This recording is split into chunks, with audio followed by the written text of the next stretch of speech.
자, 이번엔 이어서 민주당 입장 한번 들어보겠습니다. 강유정 원내대변인 전화로 연결돼 있습니다. 나와 계십니까? 네, 안녕하세요. 네, 강유정입니다. 안녕하십니까? 앞서 국민의힘 김혜란 대변인 이야기로는 어제 법사위를 민주당이 양보하면 운영위 과방위는 포기하겠다. 이게 국민의힘이 뼈와 살을 내주는 결단이었는데 민주당 거부했다. 이렇게 이야기를 했거든요. 거부한 이유는 뭡니까?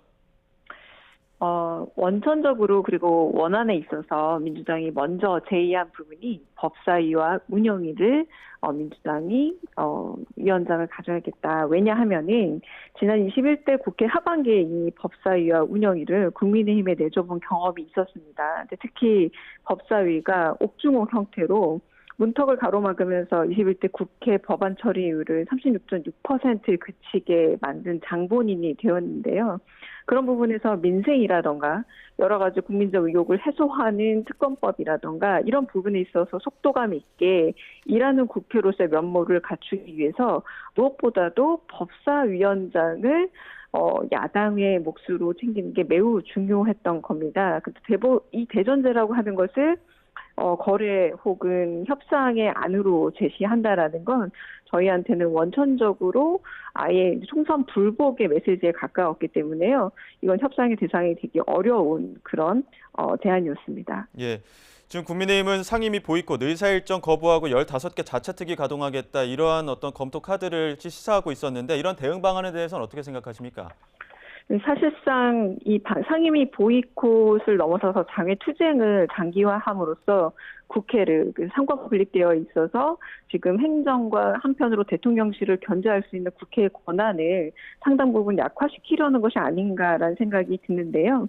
일단은 국회법에서 이야기하고 있는 건 협의이지 완전한 만장일치를 뜻하는 합의가 아니라는 겁니다. 그리고 그 무엇보다도 상권 분립의 상황에서 국회법에 따라 국회가 일을 함으로써 해야 될 견제 역할, 한편으로는 민생 회복의 역할을 해내야 하기 때문에 이 상임위를 먼저 가동함으로써 우리가 해결할 수 있는 일들을 빨리 해결해야 한다.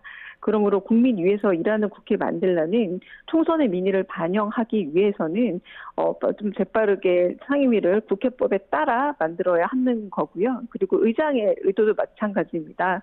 국회의장 역시도 국회법에 위반하지 않는 한 이 국회법을 준수해 가면서 일정들을 지키겠다.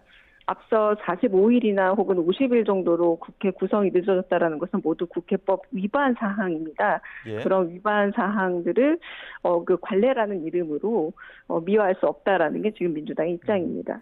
네, 국민의힘의 주장은 야당이 무리하게 급하게 이렇게 상임위 독식하려는 데에는 이재명 대표 방탄의 의도가 깔려 있다. 이렇게 주장을 하고 있거든요.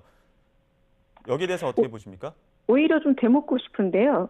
대체 어떤 상임위에서 이재명 대표 재판 관련 건을 다룬다라는 말일까요? 그리고 무엇보다 김건희 여사와 관련된 각종 의혹들이 윤석열 대통령이 실제 거부권을 행사하기도 했습니다. 가령 김건희 특검법 같은 경우도 그랬고요.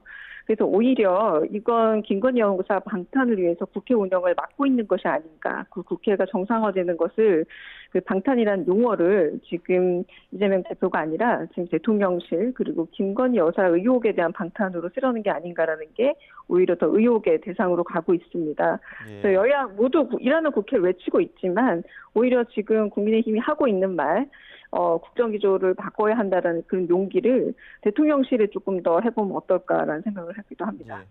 민주당 이제 모레 열리는 본회의에서 남은 7개 상임위원장도 만약에 국민의힘이 협상하지 않으면은 단독으로 선출하겠다 이런 또 계획도 밝혔었는데 이러한 부분에 대해서 견제와 균형 원리가 깨진다라는 우려 혹은 비판 여론에 대해서는 어떻게 생각하십니까? 이 말 그대로 일하는 국회를 만들기 위해서 국회법을 지켜가면서 국회를 정상화하겠다라는 것이죠.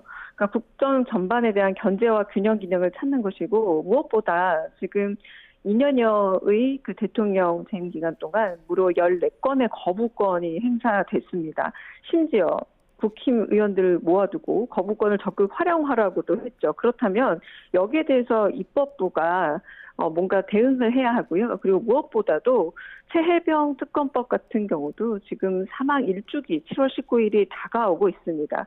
그리고 증거 보존 기한도 1년이 다 되어 가고 있습니다. 이 상황에서 민주당이라도 야당이라도 빨리 일하는 국회를 가동시켜서 국민적 의혹을 해소하고 그리고 무엇보다 민생 지원이라던가 혹은 전체적인 특별법 같은 이런 민생 지원 법안들을 해결해야 한다라는 일종의 정치적인 의무감과 함께 그 총선에 대한 여러 이제 정치적 책임을 지겠다라는 의도로 보시면 될 듯합니다. 예. 민주당 지난 국회에서 초반에 18개 상임위원장 모두 차지했다가 1년 2개월 만에 7개 상임위 자리 재배분 절차를 밟았었습니다. 당시에도 법사위원장 자리 주면서 체계 작고심사 권한을 조금 축소해야 하면서 그런 전제를 두고 재배분을 했었는데 이번에도 그런 재협상이나 재배분 가능성은 없는 겁니까? 재협상, 재배분 가능성은 언제나 열려 있습니다. 민주당이 말하는 일하는 국회가 되기 위해서 그리고 국회법을 따라가면서 상임위가 만들어가는 이런 어떤 국회법 존중의 문화를 그리고 대전제를 받아들여 준다면 언제든 협상의 여지가 열려 있고요. 오늘이든 내일이든 협상의 여지가 열려 있다는 게 원내 지도부의 생각입니다. 그렇기 때문에 재협상은 여전히 가능합니다. 네. 예. 마지막으로 앞서 그 국민의힘 측에도 질문 드렸던 부분인데 지금 이게 여야 간에 계속 충돌, 갈등의 양상으로 가다 보니까 민생이 뒷전이라는 어떤 비판 그런 여론 이런 부분에 대해서는 지금 더불어민주당 어떤 생각 갖고 계십니까?